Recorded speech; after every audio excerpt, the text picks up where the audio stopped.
अस डोगरे हाँ डोगरे। असा डोगरे ते अस अपनी बोली कन्नै पहचाने जाने।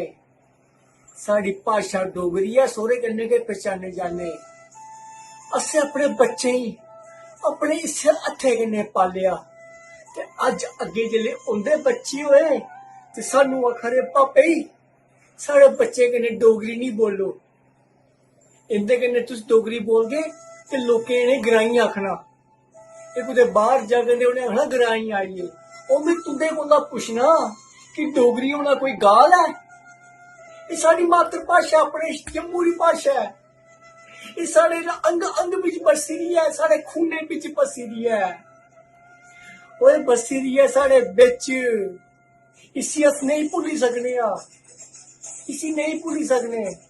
डोगरी बोलने कन्नै कोई ग्राईं थोड़ी होई जंदा। अपनी शान बधदी है। अस डोगरियां आखने आं शानै कन्नै। साढ़ी अपनी शान बधदी है, साढ़ी अपनी शहर दी शान बधनी है। मैं अपने लोकें भी इहो आखना चाहना कि अपने बच्चे गी डोगरी कोला दूर नहीं करो। नेईं ते एह् डोगरी खाली कताबें बिच गै लब्भनी है। लोकें भुल्ली जाना डोगरी गी। अज्ज दे नमें नमें जिन्ने भी जागत न सारे हिंदियां गै बोला दे।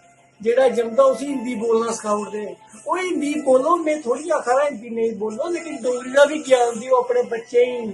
ये डोगरी सिखाओ, साढ़े आस्तै बड़ी जरूरी है। इसी नहीं मारो, इसी नहीं मारो।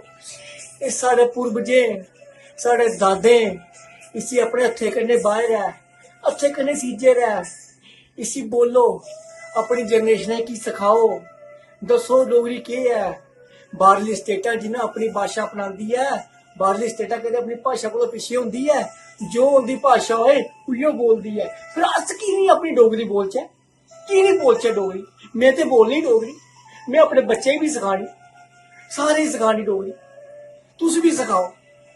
मैं तुंदे कोला इयो हत्थ जोड़ियै विनती करना, इसी नहीं मरन दियो। एह् साढ़ी मां है, जि'यां साढ़ी मां, इ'यां डोगरी भाशा भी साढ़ी मां है। इसी नहीं मरन दियो, नहीं मरन दियो। एह्दे कन्नै गै साढ़ा जीना है, साढ़ी पहचान एह्दे कन्नै गै है।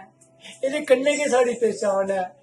नहीं मरन दियो, नहीं मरन दियो। दिलै च कुछ होंदा ही, कलेजे कुछ होंदा ही, तुआढ़े कोला आखना नहीं मरन दियो, नहीं मरन दियो। मैं ते सरकार कोला भी